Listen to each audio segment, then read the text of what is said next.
Hello and welcome to the Charmed Life podcast.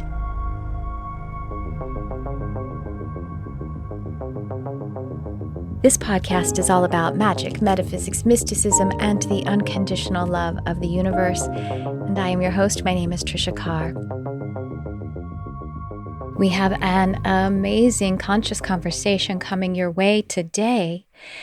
I have on my guest and dear friend, Michelle Vezilj, multidimensional medium and musical alchemist. I'm going to tell you all about Michelle and get you into that conversation in just a moment after I welcome you to this podcast. I want to welcome you to please follow the show, subscribe, and share it with anyone that you think may be uplifted by it. And I also want to point out to you that I do have a subscription platform that supports this podcast, but also delivers incredible content to you to help you with your spiritual path.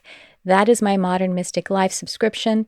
It is so easy, so affordable, just $11.11 per month. With that, just like other artists and podcasters have the Patreon platform, I have this, but it is so much, it's even easier. I did Patreon before, and while it was great while I had it, this is just so much simpler, and I have it, so streamlined for you, and there isn't even a login. You subscribe for it, and you can unsubscribe anytime, just $11.11 a month, but what you get, the value that you get, first of all, community, because we meet a couple times per month, once with a live meditation in group, and then also with a workshop for, again, only $11.11 a month. It's really amazing. The community is so beautiful, so strong, so loving, and I'm delivering to you the content every single month, both with the workshops where we do deep healing, and I'm doing education on many different spiritual topics, channeling, all kinds of attunements. But also 2 to 4 times per week, I deliver a multimedia message right to your text messenger. Again, that's why I say you don't have to log in, where you can listen to some premium and exclusive content. And I have it so that it can just help to keep you on pace with your spiritual path, because that's what I have always done. When I turned my life over with my spiritual metaphysical awakening, I needed to immerse myself in some way all the time, every day. Just a little backstory. When I had my spiritual awakening, I had a whole different career. And in a way, fortunately, this career had me driving a lot. And so even though it was, at a certain point after I had my awakening, I was like, oh, I'm going to have a different career at some point. I just considered that all of that driving my time to immerse myself in education and attunement, podcasts, books, YouTube videos. And so that's my intention with Modern Mystic Life. And it is about living a life as a modern and as one who is inspired and really feels aligned with the mystical arts. So just a little bit of an invitation there. You can find the link in the description for that. And my guest, Michelle Vezilj, is a part of that community, so you'll get to hang out with her on the workshops and the group meditations. But let me tell you about Michelle. Through her sessions, online content, and music, Michelle uses her gifts to uplift those around her. Her intention is to help you align with your highest timeline and greatest potential, while guiding you toward healing. A few years ago, Michelle's close childhood friend passed away. The grief transformed her and spurred a spiritual awakening. When she picked up her first deck of tarot cards, she heard the other side whisper to her, but more importantly, she felt connected to her friend. It was through the cards that she moved into channeling and then mediumship. Michelle is certified in mediumship by Hilary Michaels through the Los Angeles School for Spiritual Arts, in channeling by Tricia Carr and Crystalline Compton through Lightshine Spiritual Academy, in Reiki 1 and 2 by Michael Arthur Baird through the International Center for Reiki Training, and in the Alchemy Crystal Singing Bowl and Gong by Tara Tar through the Sedona Crystal Temple. Now, Michelle it says her title is Multidimensional Medium, and I had the honor and pleasure of teaching her, guiding her in that program, Multidimensional Mediumship. And I'm going to chat with you on the other side of this conversation a little bit about what's going on with my next iteration of Multidimensional Mediumship as a program. So stay tuned for that. And now I welcome you into this conscious conversation with the beautiful, the luminous, and so heart-centered Michelle Vezilj. I'll chat with you on the other side.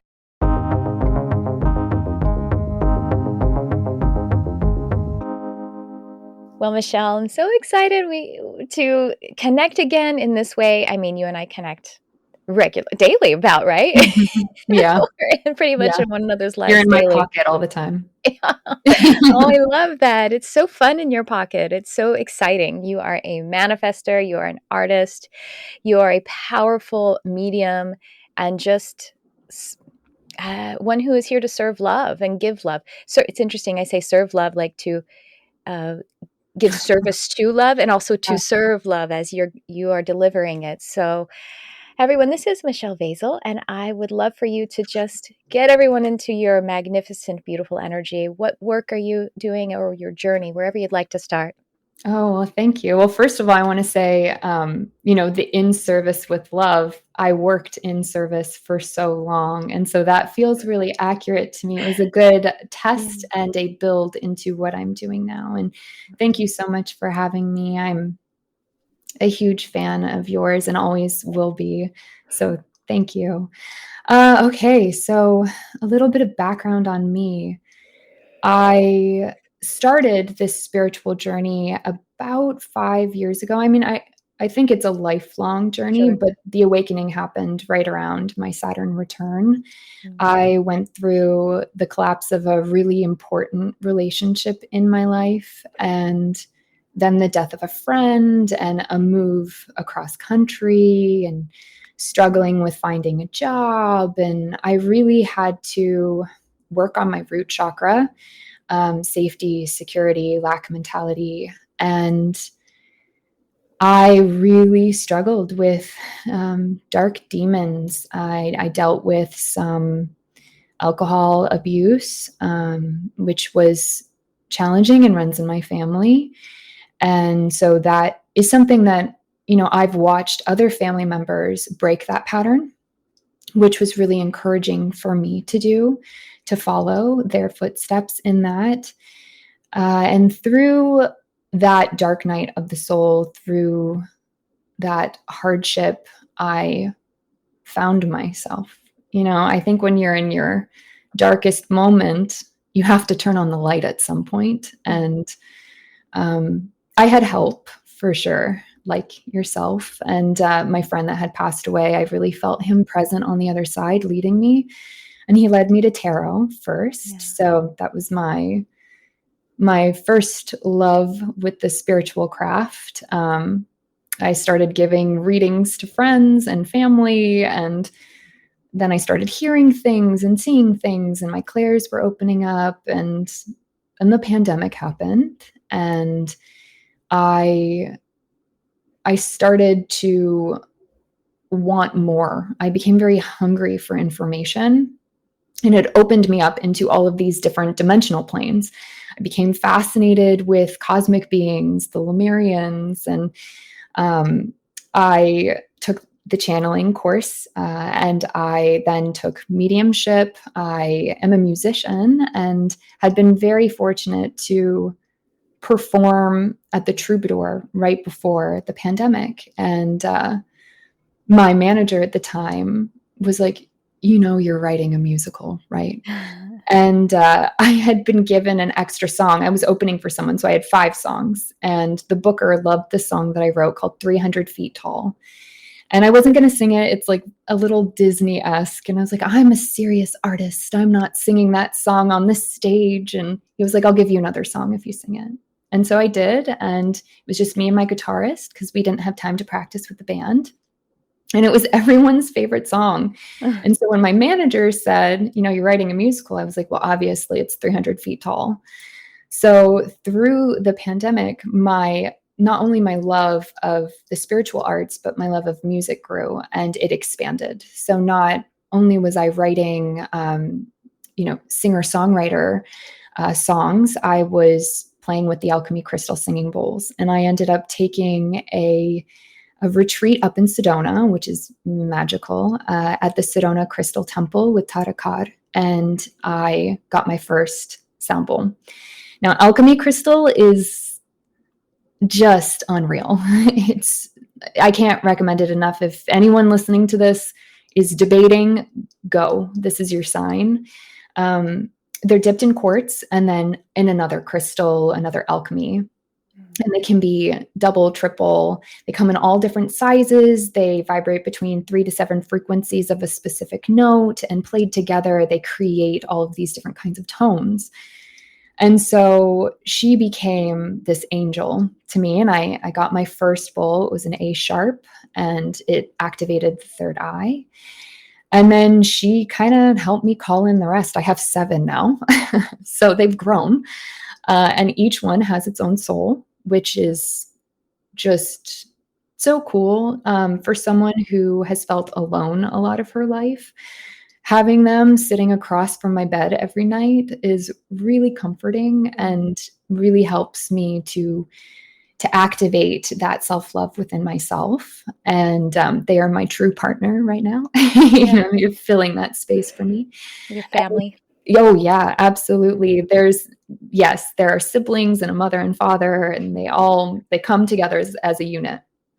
And I started singing with them. I started doing singing light language, and I realized I was bringing in the angelic realm, and I created my own music healing technique. And from there, I was doing one-on-ones with mediumship, and then it spurred into musical sessions, which I call musical alchemy activations. And then it created this whole program called Victim to Victor, which is something that I'm launching now. And it's for men and women to help release both ancestral and personal trauma from this lifetime and past lifetimes, to help break those patterns and loops in order to free ourselves truly and step into that higher self, so that we are completely whole and balanced within the divine masculine and divine feminine. So that was a lot, but I think I got almost everything. Yeah. What is the Victim to Victor program like? What is it, how is it laid out, and all of the details? Yeah, absolutely. So it's an 8-week course, and it goes through each of the chakras. And then we talk about sex magic of Isis. And it starts with some coaching and mediumship.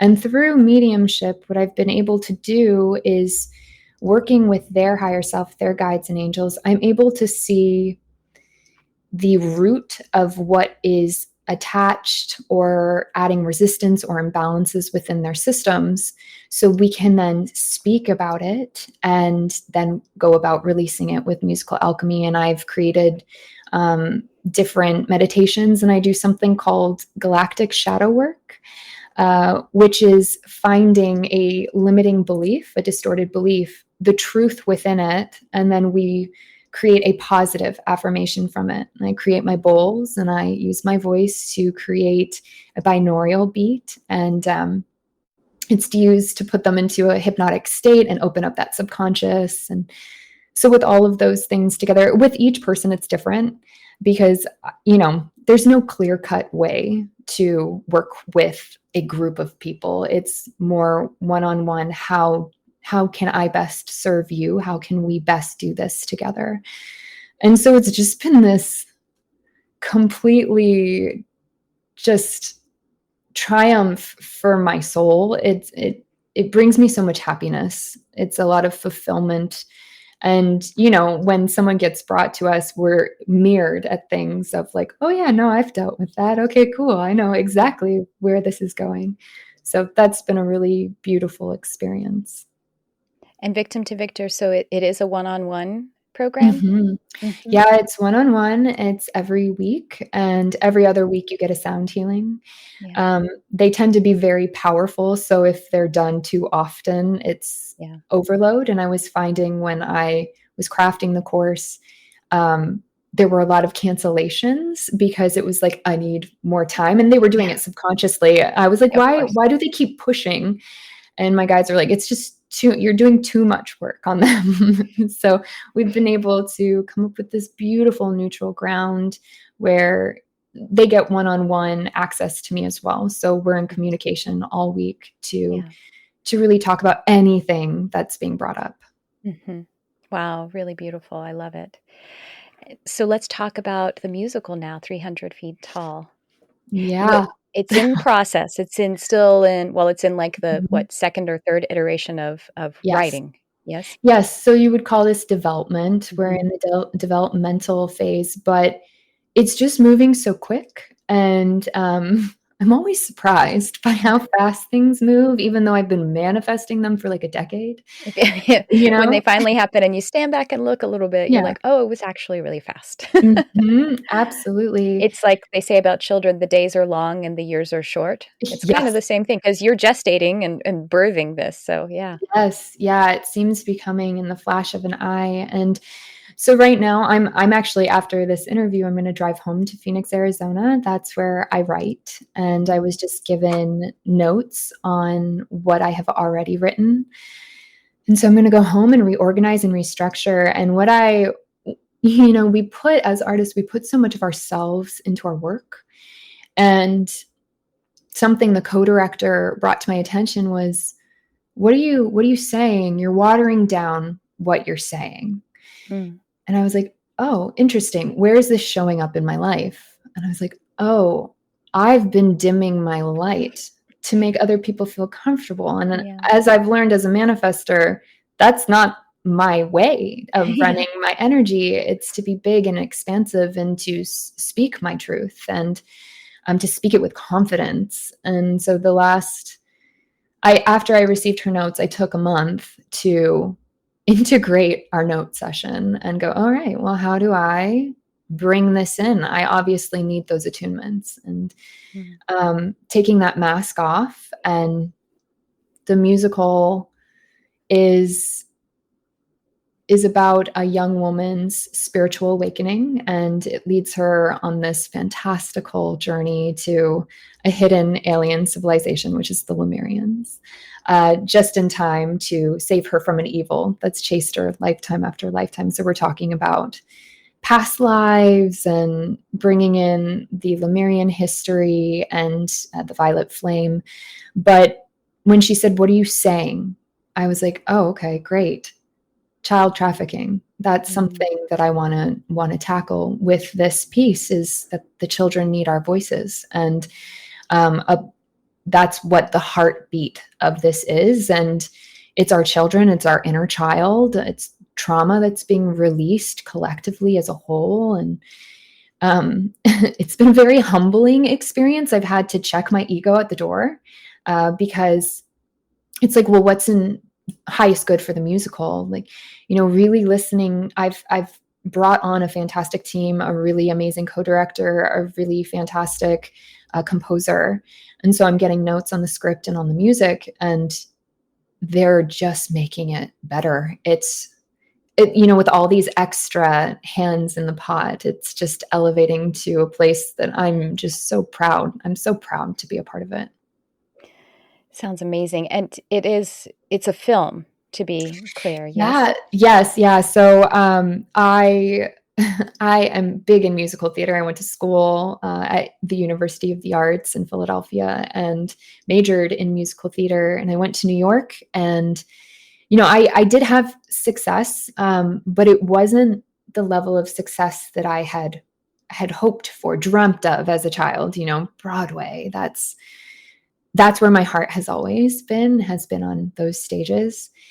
And I felt like I couldn't get people to look up off the table. And I know a lot of auditioners, I'm equity, a lot of beautiful, professional, incredibly talented artists are not being seen. Mm. And what I realized was, you need to create your own work, because that's how you make it happen. And so with this, I always wrote it for stage. Mhm. That's where it's going to go. But I have been getting interest as a movie, and I've been learning you got to go with the flow. Yeah. And the universe is going to give you things, and it's up to you whether or not you want to take them and receive them. And so I gladly receive with the movement of the movie, and I do still hold that vision on stage. I think, there are the alchemy crystal singing bowls are underneath all of the music. And so the tagline is come in as one person and leave as another. I really want to do that in person. I want to open it up as the house opens and people sit down at their seats. I want to be playing the bowls and singing with them, giving them a sound bath and anchoring them into the energy before it even begins. I want to serve sacred water, different kinds of water, instead of having an open, bar, having just an open water bar. And I want magic tricks, and I want it to be kid friendly, and just, bring in a bit of cirque and just all of my loves into one place live. But first, a movie. so yes, the magic of Hollywood. And we will be right back. Hi, friend, it's Tricia Carr with an invitation for you if you are ready to accelerate your ascension and connect to the swift flow of your life mission. Mind Body Ascension Acceleration Coaching. All of my clinical training, my experience from teaching and providing countless sessions and classes, one-on-one, group coaching, healing, reading, teaching, channeling, as well as my calibration as a human design reflector. I'm offering all of this to you to step up your entire life, to accelerate your ascension walk. If you've had a single session with me, if you've had coaching, or if you've experienced transformation from any of my offerings, my classes, podcasts, videos, well, this is an accelerated and exponentially charged. This is what my soul has prepared for an eternity and up to now. And if you hear this call, then this is also co-created with your soul. Your life is meant to be joy first and a service as a close and integrated second. Let me tell you some of the results that you can expect from going through a Mind-Body Ascension Accelerator. Confidence and clarity that you are living your spiritual mission. Mastery over the mind, utilizing it as a tool to create your life. And also an upgraded nervous system. Improved physical well-being, body composition improvement, reduction of inflammation and or chronic issues, improved relationships, an understanding of who you are in partnership, and of powerful tools to design fantastic partnerships, healing of past pain and trauma, and skills to continue to self-heal, excitement about and empowerment in your personal spiritual practice, and a map to continue to walk your ascension path and to overflow to serve others. This coaching is especially tuned for high achievers who want to accelerate their progress on their life mission and create mind-body well-being and higher attunement. Submit to work with me in this powerful container, this premium coaching. If you feel the call, you can do it. I guide, you take action.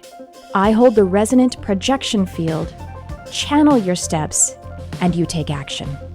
The first action step is to fill out an application, the link to which you will find in the description. Be prepared, be ready to upgrade your mind-body ascension and your connection and flow with your spiritual mission. And now back to the show. It's really cool. You mentioned you go with the flow, and you mentioned it, just to be clear, Michelle is her human design type is manifestor. And so manifestors initiate, and your strategy is to inform. And so it's interesting that it's like what I love about manifestors is you have such a strong partnership with creator, with the field and with creator. And, I think this is what I've observed is when a manifestor gets interrupted in the creative flow, which is why you are meant to inform so you can avoid some interruptions, one of the reasons. But when you get interrupted and it causes it's like anger, but it's really because you have so much energy that you've collected even into your body, into your whole soul, that it basically has to explode out. Yeah. But what I think is so just so cool about manifestors is like, I like an entitlement, but it's like you actually are entitled to feel that way as an equal partner with it. Like I don't have a sense of that at all. I'm Mm. like that's hilarious to me to think that I'm entitled to be angry at or argue with or partner with in the Mhm. way, in the way that you do. And I see it across all of the manifestors that I know. However, even with all of that, like true divine entitlement that you have as your Mhm. energy type, you still can't force the field. Oh, And yeah. so sometimes your anger is because it might be because you're trying to force the field because you have some, illusion, probably from some conditioning that it's supposed to be this way. No one can force the field. The field Yep. is, you know what I mean, like grander than any single part of it. We all have to flow with the field and bring, and go with what is being brought. Oh, yeah, and that was a really hard lesson of patience. I'm a Libra, and I am impatient, and I've very much learned patience over the last, I'd say, 5 years since my Saturn return. Mhm. Um, and now that I am, I started writing this, I'd say, well, the music has been going for about 5 years. The actual script itself, the story, the plot has been 2.5, 3 years. And I see now why there have been those hiccups or those moments of pause. Mhm. And it's to get all the pieces in alignment, which has just been strengthening my trust in the universe, which is something that, as people who've experienced trauma, abuse, that trust is hard. And at the end of the day, it's a trust in yourself, right? Because if Mhm. you don't trust the universe, you don't trust yourself, since we're all tiny pieces of the universe. We're one and the same. And so through this, I've started to trust myself and step into that leadership position that's needed for the head of the ship, the one who's steering everything. Because everyone looks to me to tell them, like, okay, this is what we're doing. And I'm like, Mhm. okay, great. Like, this is it. Like, this is time to really access the Empress in tarot. Mhm.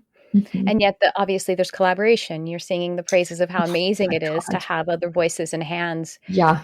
in I the mean, I creation. couldn't do it without them. It's their expertise is mind blowing. And, I work with my composer really frequently, and he's a Grammy award winning, he's a music therapist. He works with children. He's just like sent from God um, for this project specifically. And he comes up with stuff he's also a medium. So what's really cool is I'll be like, this is what I'm thinking, for the music. And I've done, the chords and the chord progressions, but he then puts it on the piano. He's like, oh, yeah, got it. And then he'll send me something back. I'm like, that's like exactly what I was thinking. He's like, I know, I'm a medium. I knew. So it's been just, and the co-director, she's a female. So having that divine feminine there, it's nice having that male perspective, the feminine perspective. She's a writer in the industry. She's been a writer for 20 years, if not more. And this is my first script, and she has been very patient and kind. She's Canadian as well as me. So I'm pulling on Canadians because they're good people. But yeah, it couldn't be done without them. And I've got an amazing choreographer lined up that I've worked with before. And we pulled on a production house and an EP. And I'm just, yeah, it's teamwork. It's collaboration at its finest. Mm. Yeah, this is all about collaboration, isn't it? Because we're talking about also collaborating with Creator, with God, with the field. Hmm. Very. That's the only way something actually comes. If there's pauses, those could be corrections or, just aligning. And it's yeah. Once again, the days are long and the years can be short when we're creating. Yeah. I would love to talk about karma. Your programs and your work with personal trauma and karma and Mm. also ancestral. I mean, you just mentioned that you're Canadian and you're talking about using your voice and everything. And you and I have talked about Mm. how that's an extra layer of really, I guess, karma, like to be conditioned with the Canadian culture of I'm Right. sorry and diminishing yourself and everything. Mhm. And so that would be ancestral because your parents, Yeah. had you born there. Yeah. Yeah. Well, and I chose it too, we choose. Rebirth. Yeah. Yeah, absolutely. Um, yeah, I guess I hadn't thought about it that way. It's a really interesting way of looking at it, to overcome, to have chosen that, to choose to come from such kindness. And, um, my mother is a tremendous person. She bends over backwards for people. And sometimes that is, most of the time, it's at the expense of herself. And so I have been able to see that and seen the ways that I do it. And I have taken her kindness, her politeness, and brought in that into my life, and then learned how to really speak my truth. And it's interesting, through me, I'm watching her do the same, and we're mirroring each other. And I'm watching her step up in ways in her life that I'm like, yeah, mom, that's awesome. Breaking that. And I'm on an I'm sorry detox. Yeah. We've talked about this because, first of all, women apologize for themselves all the time, and then Canadians on top of it. So I have been working with gratitude of every time I go to say I'm sorry, there is a thank you so much. Showing that to me and making itself apparent. And there has been a giant throat chakra clearing. I mean, I'm even wearing Yeah. blue. I didn't even mean to do that. Yeah. But yeah, speaking up for the divine feminine, and we're coming into power. We're stepping into our places, and balancing what has been imbalanced for so long. Mm-hmm.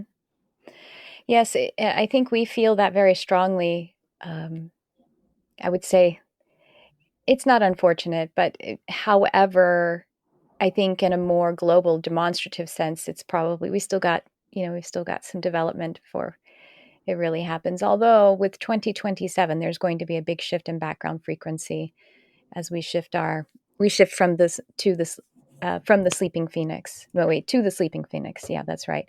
Mm. Human design thing, but it still is going to be, our spirit and our energy is really immediate, and then the physical plane is there's such a seasonal lag to it. There's so Yes. much, it moves so much more slowly. So Oh yeah, that shows up in my work all the time. yeah, Because when I'm working on someone and we're taking a look at their energetic imbalances, people are like, "Well, I want my I physical already stuff did to that. go away like that. Like we took care of it. Why is it taking so long?" And I have to explain, it's because we're shifting frequency, and it takes a moment for it to settle.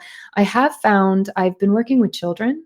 Mm. So my sister just had a baby, she's amazing. Just the Is little that your brightest. first niece or Yes, nephew? it Oh, is. isn't it It's my first amazing? niece. They Yeah. feel like yours, right? Oh That my first god. one, it's like, Yeah. I didn't know I Yes. could feel this way about a child, because Yes. all babies are amazing, but when it's your first niece or nephew, you're just like, I got my Mhm. first one I got my first one when I was 6, but what did I know? But I got my first, like, the next one was when I was 13, and I just felt like Mm. he was mine, Mhm. and Yeah. Yeah, my sister would disagree with that, but I feel like she's mine. She's got a Leo moon, and I have a Leo moon, and I was Oh. like, "Steph, she's gonna be real dramatic," and she's like, she already is." But I have done some energy work on her, and through another friend of mine, she's got a little one that's just sunshine. And I've done, readings and sessions to help with energetics with these little ones, and I find that their results are almost immediate. It's like maybe a day or two, and there's a big shift in the energetic form. For people who are a little bit older into adulthood, it does take a little bit, and then there's also layers. It's you get a piece of it, but then it's going back in and finding a deeper part of that. So that's been a process of learning for myself as well. Even when I work on myself, when something will come back up, I'm like, oh, I thought I got rid of this. Why is this here? Yeah. Now I get to get a master's degree in healing Yes, that. yes, I've got my PhD at this point. Yeah. It's so true, but yes, that's, when I read something that's going on in my body, it's like, I swear 3 months ago I cleared this, but it does Yeah. just, it's my body is off gassing it. My body is healing it even more deeply. And Yep. need to call in that patience, need to let grace find us. The grace that's what I think one of the best opportunities between the lag between how the body evolves and heals, between how Mhm. the spirit and the emotions heal, is that the time between is us being able to let grace hold us. And that's, there's a Yep. grace period that we get to accept. And boy, do we need grace. We are so Mhm. obsessed with time and timing, and that is just like wrong-headed. That's a distortion, but grace Yes. is actually how we live. So I think that's a great opportunity there to clear that Oh, the absolutely, illusion. and they need that integration period because so what I have experienced with the sound healings is that I bring it up and out, but it's their responsibility to release, to Mhm. surrender. Yeah. And so oftentimes what will happen is an event, an experience will come in to help release that emotion, or it's tied to that pattern or loop that they're experiencing. And they can choose, oh, I'm going to suppress it, or I'm going to release it this time around.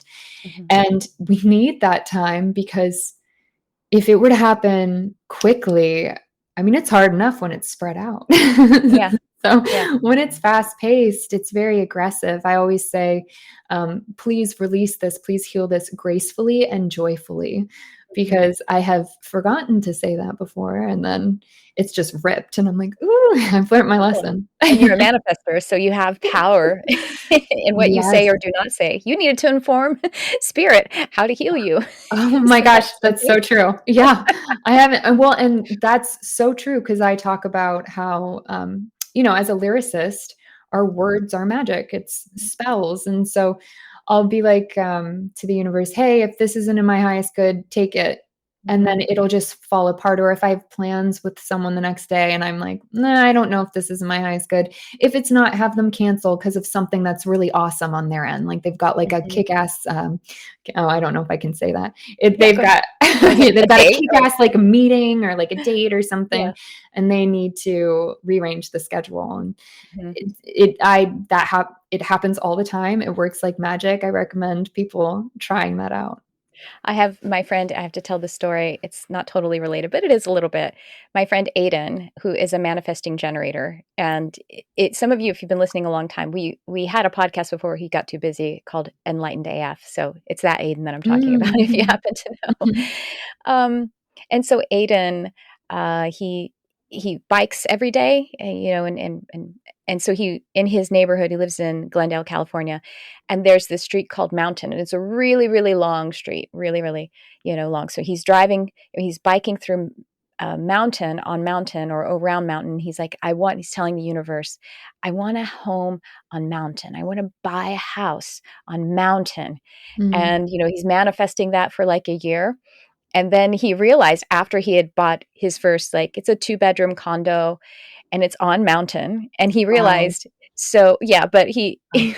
he manifested uh, a 2-bedroom condo on mountain. It's like the address is like 101 mountain. And he's like, no, no, I meant like 5, 6, 7, 8, 9 mountain where all the big mansions are, but he didn't like specify Wasn't it you enough. specific? Yeah. And he a few stories like that. He's like, my angels love to fucking mess with me. He's like, yeah, okay, okay, I get it. I got what I asked for because Yeah, I that's wasn't specific enough. so funny. That's really funny. Yeah, that's something I've learned. I'm a specific manifester, so I'm Mhm. getting very specific as to what actors that I want to have Yeah. in the film and just everything with my life. So that's been a powerful realization. So just to clarify for people who are listening, in your human design chart, you can see if you are a specific or a non-specific manifester. And so it is the arrows. If you look at your chart, there's 4 arrows. They're usually like around the head, and there's 4 arrows pointing left or right. So it is the one as you look at it,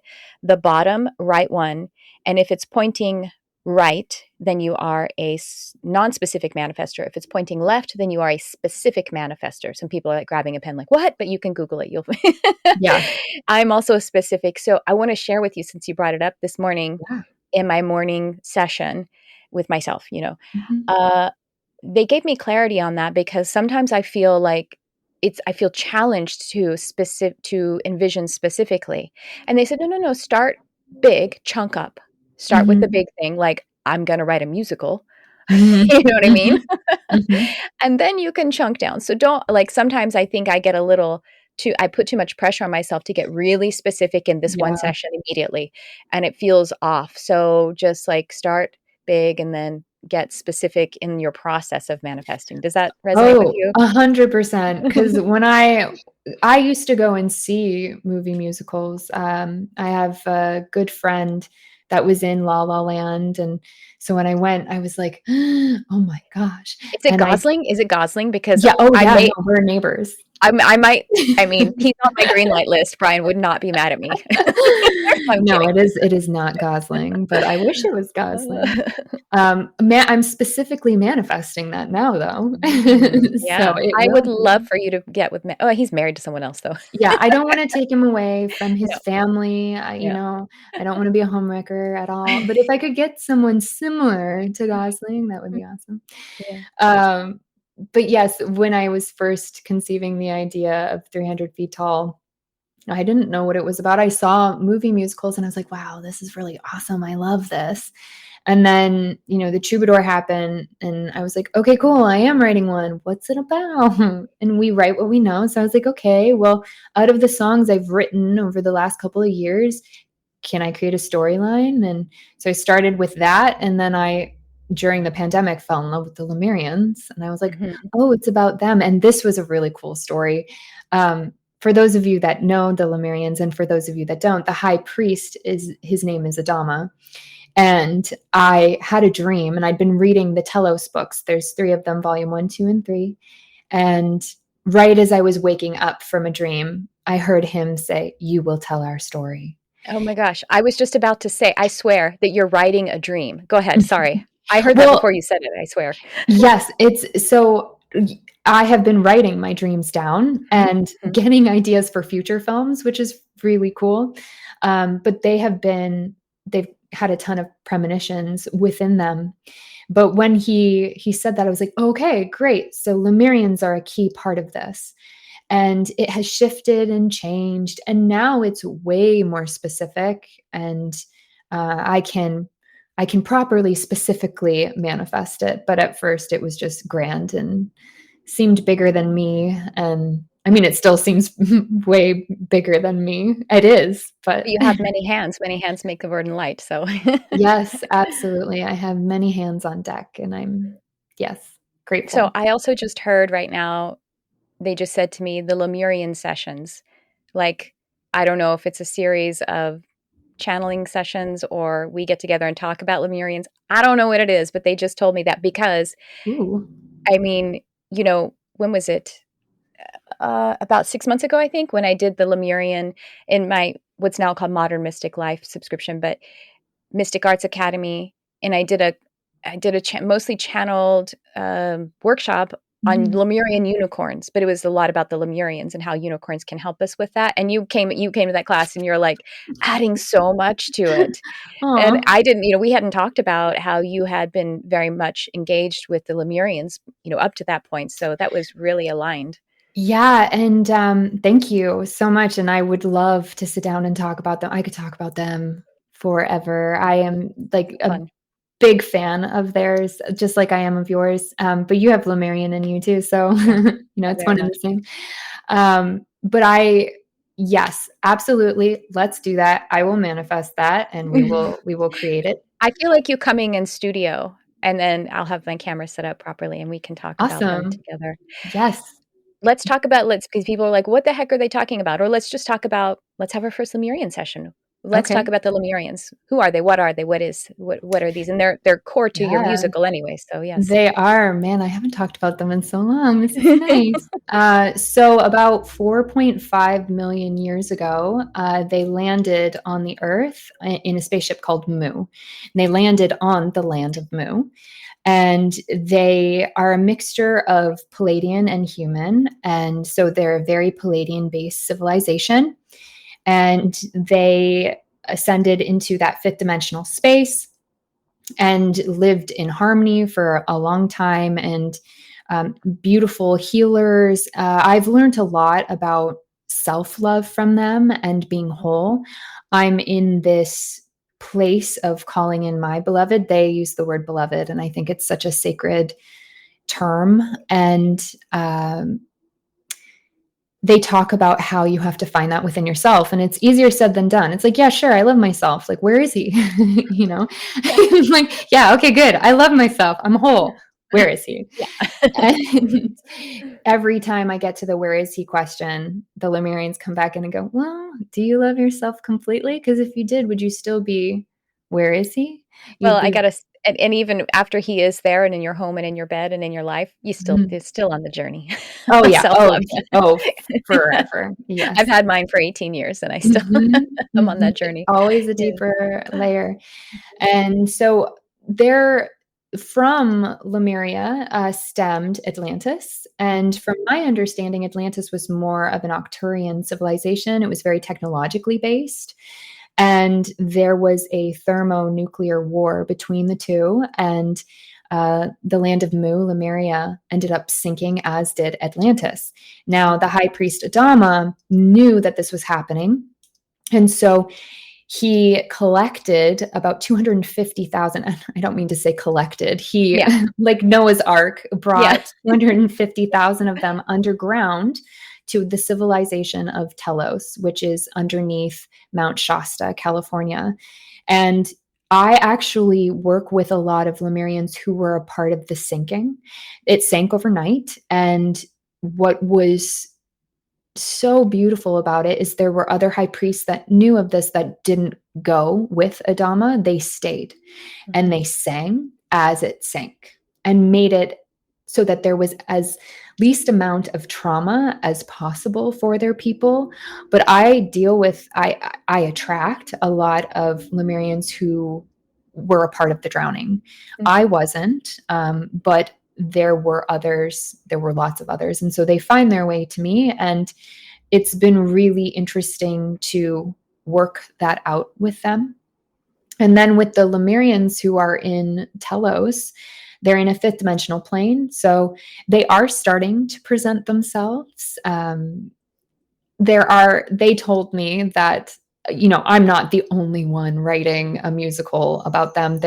My friend, my very, very good friend, is creating this incredible movie. And there's like a truck that's a That's screeching okay. halt to highlight what I'm saying. There are artists all over the world who are creating projects to Mhm. help humanity be ready for the Lemurians to come back up to the surface, because they will help us build into that fifth dimensional plane. Mhm. And I get to be a part of that journey. And I went to Mount Shasta. It's the root chakra of the world.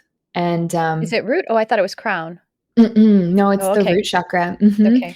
And I've had sexual abuse, and I went there in June, and I worked with the Lemurians to heal that foundation, and I felt it so strongly in my body. There was an act of forgiveness that I needed to have for myself, Mhm. and with their help, they're helping me build my foundation. So I'm helping them build a foundation for them to come back up.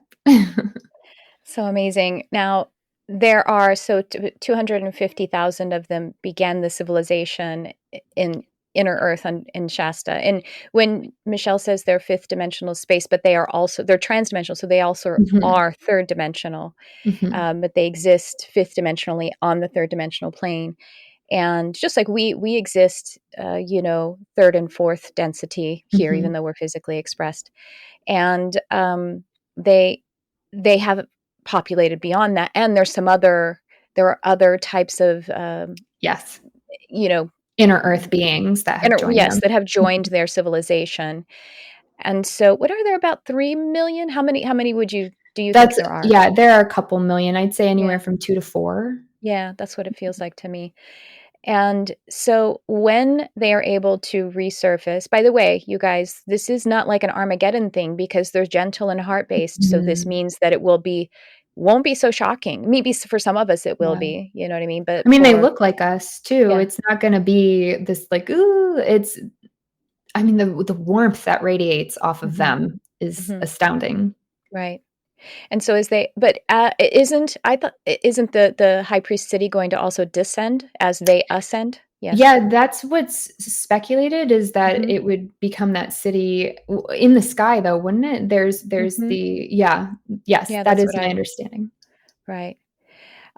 So, well, I don't know. I'm like, did you already tell me this? But they told me while we were just talking about it that, I mean, I know that I have, like, Mu was my very, very strong, but they told me that, that was my first, my history goes from Lyrans to Pleiadians, like people who Mm, have a Lyran past, as as part of their soul journey. It's all like this that population. Some went to Pleiades and some went to Arcturus.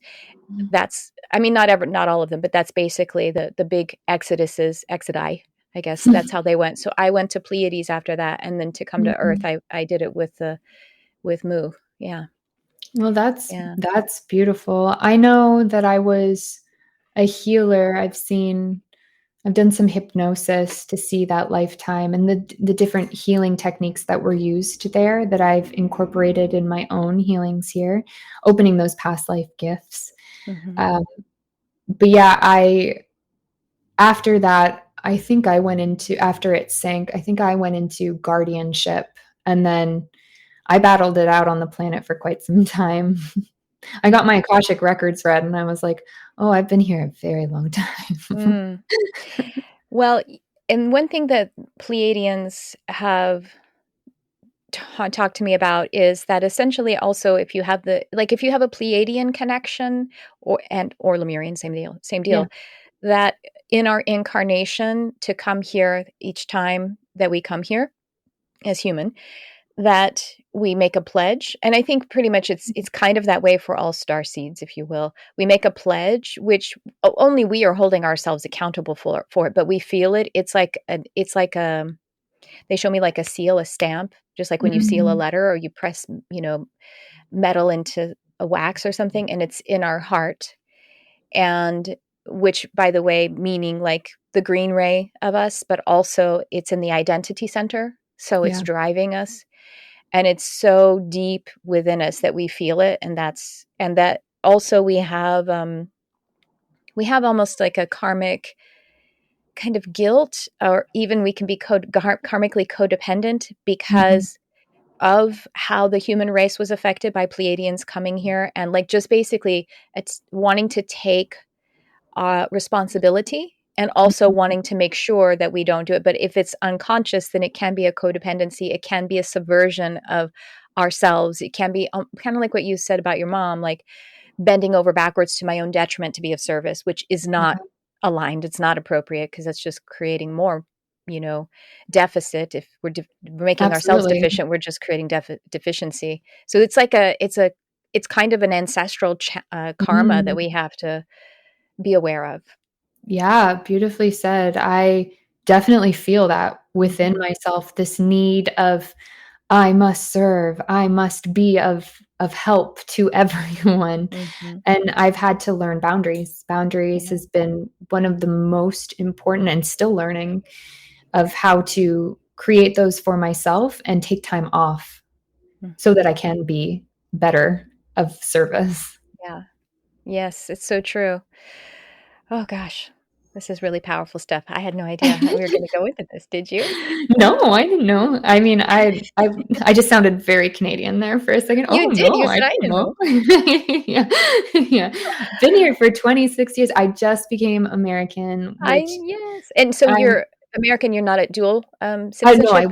I will be dual, yes. I'm Okay. currently applying for my passport, but one of the things that came up was, some I'm so proud to be American. I really struggled with immigration in the country, and, I when I got it, I had some friends say, "Well, now's not the greatest time to be American, and, this isn't that great of a country." And I have to disagree. I Mhm. think this is a fantastic country and we are shifting it together. And I am just so thrilled to be an active member of it. I've heard from astrologers that Pluto is having its return, which I believe the last time was in 1776, Mhm. and that the United States is meant to lead the charge of the ascension process. And I don't know how it's going to happen, but that is what has been predicted. And I am just so happy to be a part of it. And so whenever someone brings up that, I'm like, okay, we are dissatisfied not with the country itself, but with the systems in place. And that is what we're working together to shift. And the musical tackles a lot of that as well. Of we're dissolving the illusion. This, we all had to see it. This is what's happening, so we can change it. That's so amazing. And what that beautiful tribute that you're giving us, aligning us to, our self-deprecation as Americans, and that it's not grateful, it's not helpful, and it's like kind of parallel to the Pleiadian. You know what I Mm, mean? Like yeah. not wanting to be in regret, but wanting to be in empowerment. I think that's much more powerful. But you know what? Saint Germain Mhm. is, yes, like, overseer of freedom, and Yeah. The violet oversaw, flame. yes, and over is the, like, he's the, I guess, the Lord, I hate that word really, but, of the Aquarian age, and also oversaw the foundation of the United States, Mhm. and Yes, he did. Christopher 1776. Columbus. Yeah. Wasn't he? Wasn't he that was his incarnation then, wasn't it? Saint Germain, Oh, I Christopher haven't heard Columbus? that. Oh, I don't know. Yeah, I think he had some karma to work out after that is what Yeah, I bet. what I heard. But yes, he's been so much so about our foundation. And Mhm. um, the violet flame is that freedom, and he's Mhm. carrying it. It was what Yeshua, Jesus, was the Piscean age, and it was Yes. passed over to Saint Germain in December 2020, I believe.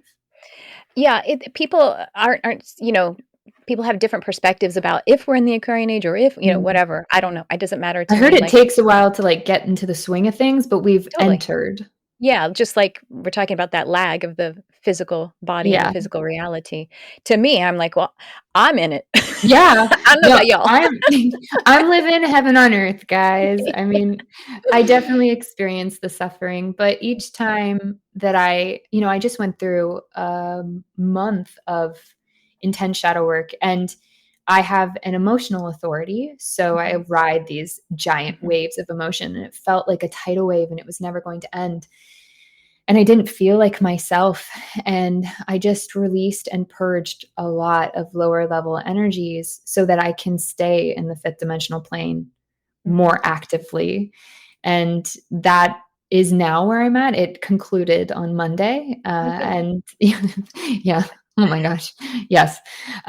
So now I'm able to, that's why I'm going to Arizona to finish writing, is I'm like, great. I am finally of a vibration that I feel I can naturally attune myself to write this, Mhm. because people are going to feel that frequency. And I want to make sure that I am of the utmost purest channel in order to bring it in.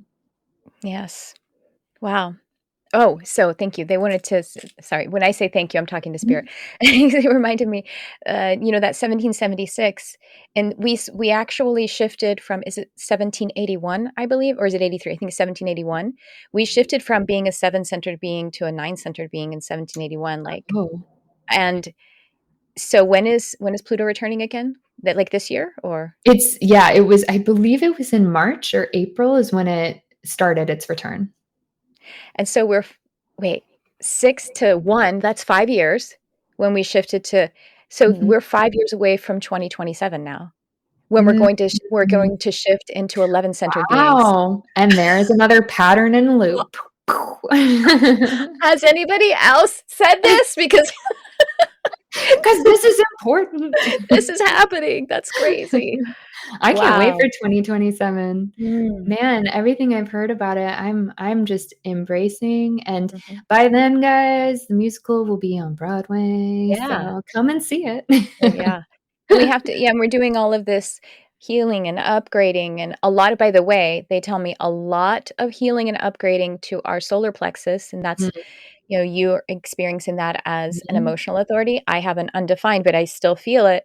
But we who are here to serve and, uh, you know, just help, we have to have resilience with our solar plexus, with our emotional Oh, yeah. centers.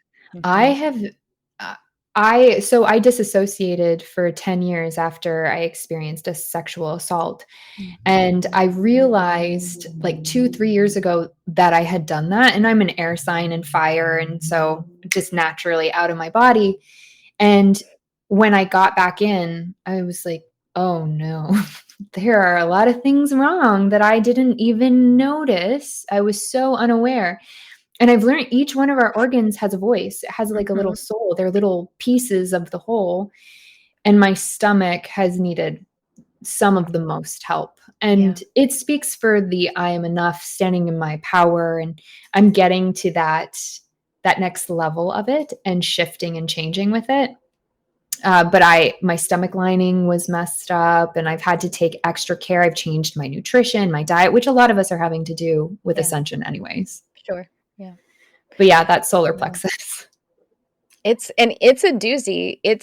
I mean, there's so much pressure on the solar plexus, on our emotional centers, because there's just so much that right now it feels like it's not actually in a global, universalized sense. It's not the most important Yeah. energy center, but it feels like it is the most intense. It's receiving the most intense awareness. I mean, just look at the ways that we are, like, look at politics.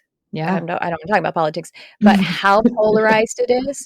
Both sides are Mhm. so emotionally charged and, like, Mhm. not making Nope. any sense, just Yeah. like wanting to block everything else out because emotionally I'm on this side and the other one's on that side. And, like, Oh, yeah. it's just like Absolutely. I completely don't irrational. resonate with being a part of either Me party, neither. and I Yeah. like to stay out of it. Any Hmm. political discussions, I allow for and hold space for anyone who wants to, but I it's just adding to the polarity, all of it, and Absolutely. so it's not doing any good, but there are so many people carrying light within those systems now that are changing it from within, and I am just here holding space for them. I'm like, "You do it. Yeah. I'm doing entertainment. You guys have fun doing what You you're have the doing." fortitude for that. I don't.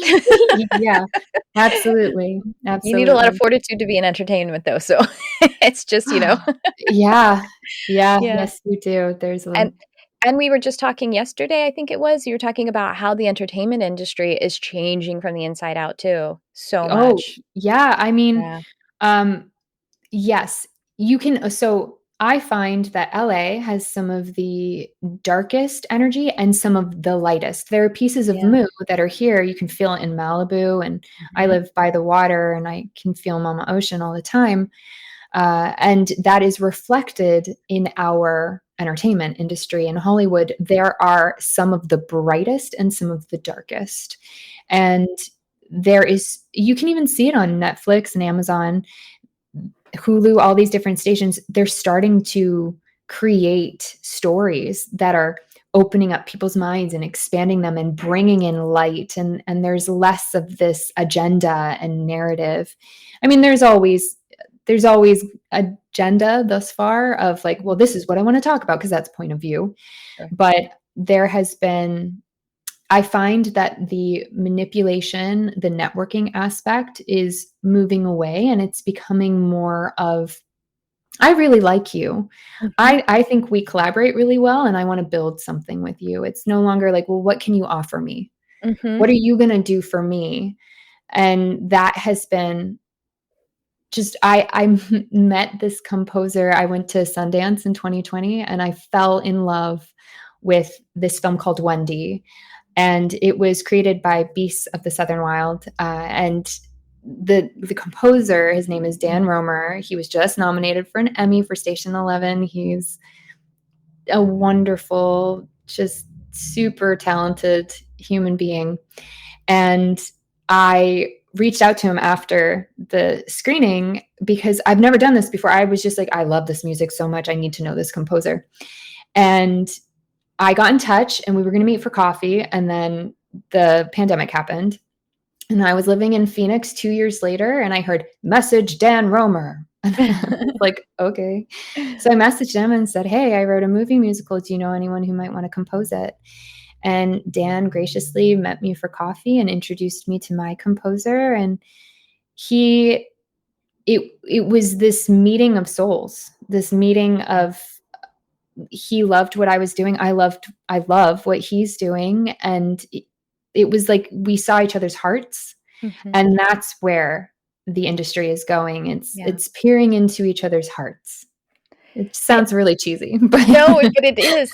And so, I have, because I live here, I don't know why, but anyway, I have a lot of actor clients. If I lived somewhere else, they could still find me, you know what I mean? Meet on Zoom. But anyway, I do have, at the, I would say in the winter and in the spring, I remember having quite a few clients who were actors, having a single session with me. And the message coming through for all of them at the same time, like, keep at it, but there is it's in a weird space. And so just don't take it personally. Definitely don't take it personally about your career, and, just keep going. And then, like, toward the end of this summer, I guess we're now at the end of the summer, the actors who I have sessions with, it's like, okay, now it's starting to, the tide is shifting, like it's already starting to. And so you're ready, and that doesn't mean that they're immediately going to land their most ideal job right now, but it's starting to essentially, like, in those few months, I don't know when it started for them. It just happened in my, clients, sessions, that it showed up then all at the same time, that period that they were in, it was almost like, because they are heart-centered, it's like, you're not going to be able to link up. There's a cleanup going on right now. I just kept hearing it as like, there's weird energy right now, and there's, so it's, but don't take it too hard. And now it has done a big shift, or it's doing it, at least. It is in process, and there are, just like in politics, there are people sprinkled throughout the industry as agents and managers, composers, directors, all these different people who are there with the same vision of higher quality and bringing in more light. And so it's only a matter of time before the up-leveling, but that's a part of the mission and the growth. And that's why it's like, even with the country, when things are falling apart, like, yeah, but then we get to pick them up. Like, how long has this all been hidden from us, in so many different ways? And then taking that inward and going, how long have I been hiding pieces of myself from myself? And where can I look at where the illusions are, my blind spots?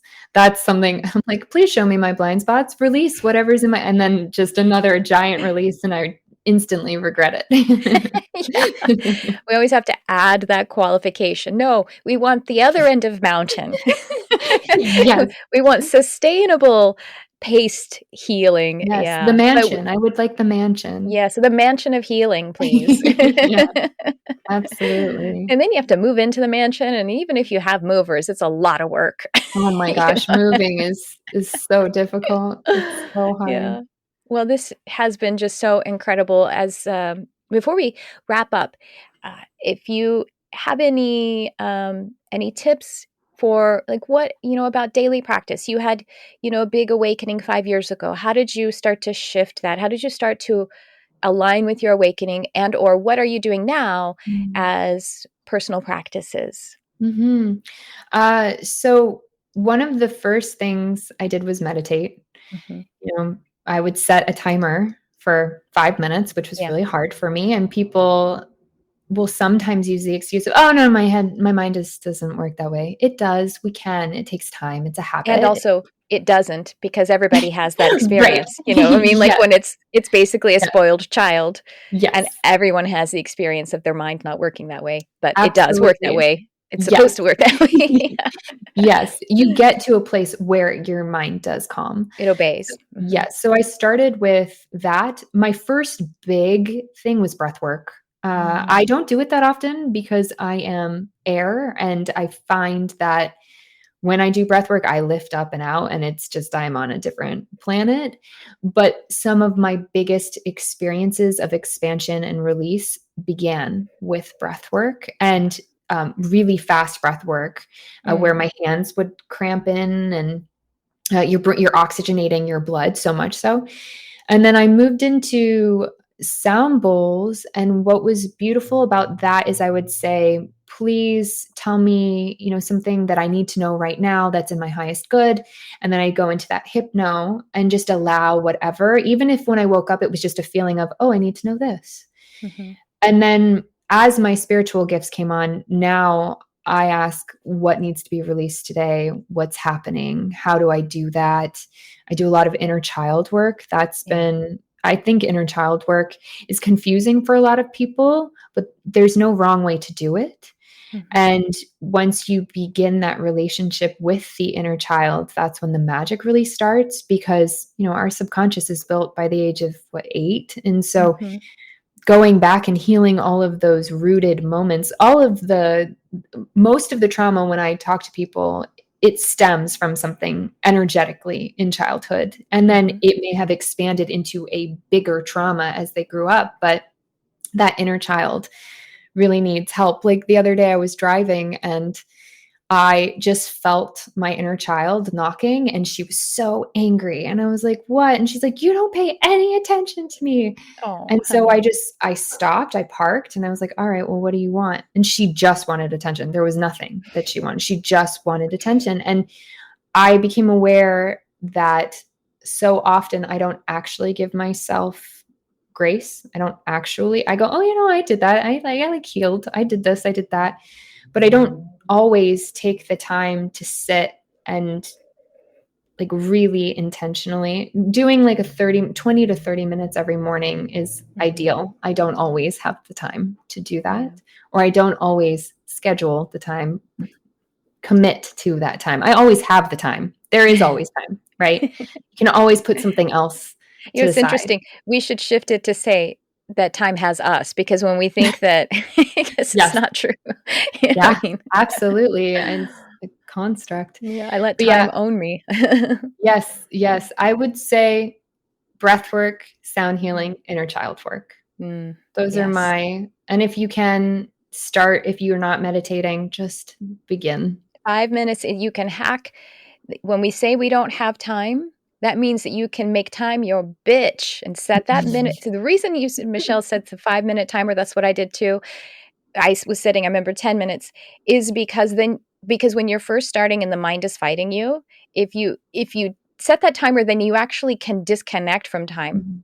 Whereas if you don't, you'd be like, it must be 14 minutes now, and you look, it's been 3, and it takes you out of it. Oh, absolutely. And you know it's going to end too. It's not just a perpetual, you're like, there's a time limit, it's going to ring eventually. So that helped. And also with inner child work, I just want to add to it, just for those who are listening, that it is a beautiful process. It is, I think sometimes we think that it's going to be really scary or painful, but the injury that the inner child experienced or perceived, and I'll explain that in a second, has already occurred, and you're already holding it. So the moment that you give it awareness and you give it love, it's actually dissipating. You're not going to re-traumatize or re-injure yourself. And so when I say perceived, is that's what it is, because as children, we have, we don't have a mental construct yet. So we can't make things make sense. Like one of mine is that I worked with my inner child. I was 10 months old in my mother's arms. This was the image that came through to me, in my mother's arms. And I perceived her having a moment of absolute fear that she had this child. And can't we all, as adult, people, whether we're parents or not, totally understand that having a fourth child with an alcoholic husband, or at any rate, oh my God, can I take care of this child? But the way I perceived it in my little 10-month-old body was rejection. I don't belong. I'm not good enough. I shouldn't be here. I don't belong in this place. I didn't have the capacity to grasp the adult concept that I could have compassion for her. But as I went in there, I chose to have compassion for her, for that to be the very first moment that I learned how to be able to have compassion at 10 months old.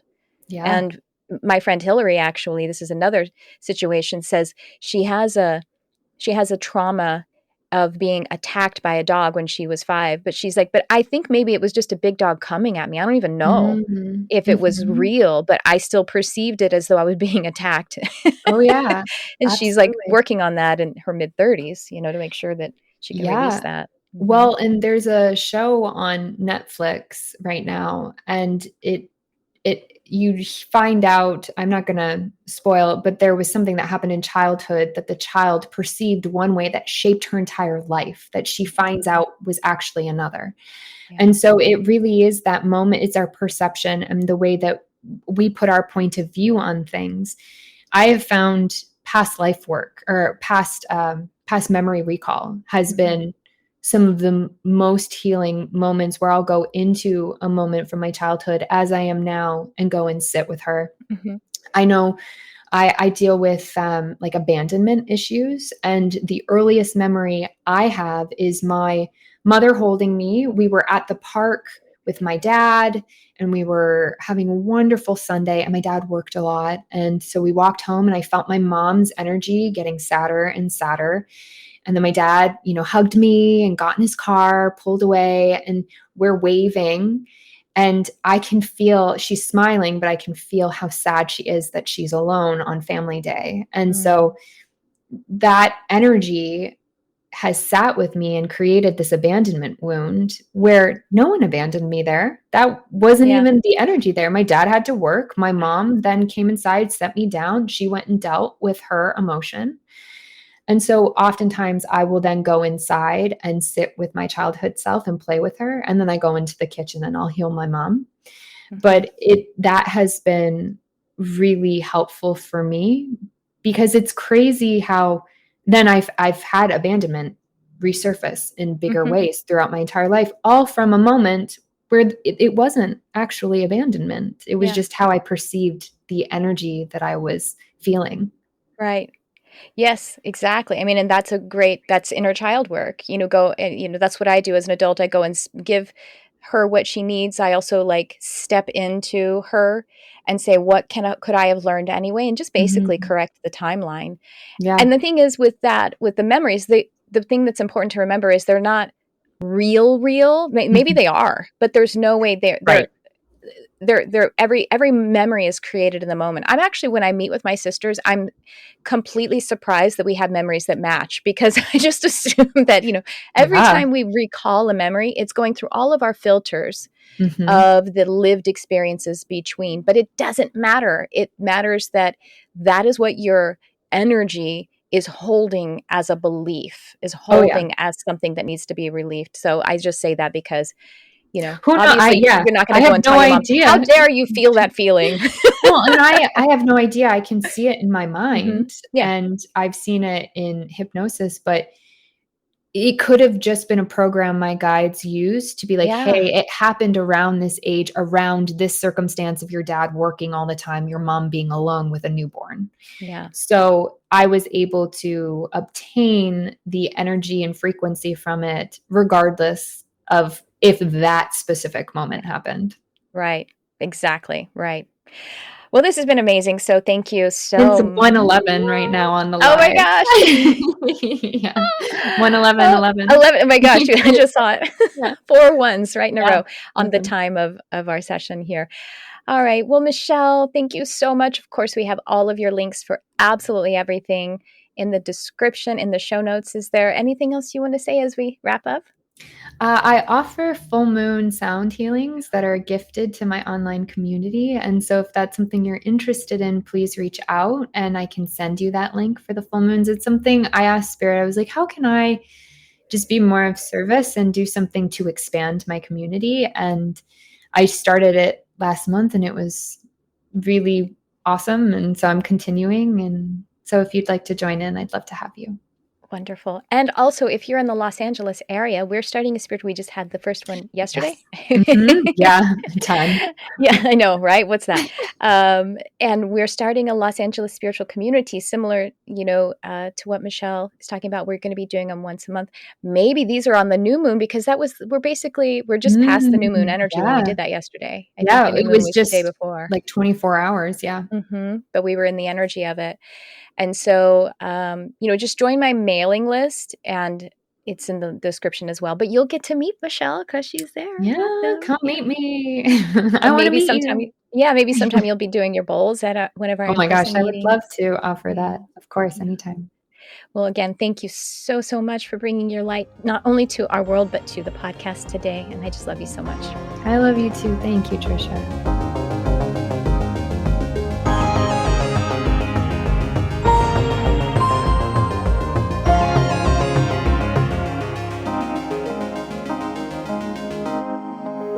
Well, if nothing else, I really encourage you to, book a session with Michelle, of course, but definitely take her up on that new moon sound healing, sound bath session.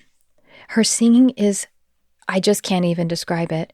The light language, the singing bowls, the gong, everything. I just am brought to tears, and just like my energy just opens up and drinks it in every time I hear Michelle's music. And any way that she's singing or offering music. But in those sound baths, they are so profoundly healing. I deeply invite you to check out all of the links in the description. And I also want to share with you, as I said at the beginning, what is going on with my multidimensional mediumship training. In early 2023, I will be offering multidimensional mediumship again. I haven't offered this since I think it was 2018, 18 or 19, can't remember right now. And that's when Michelle took it.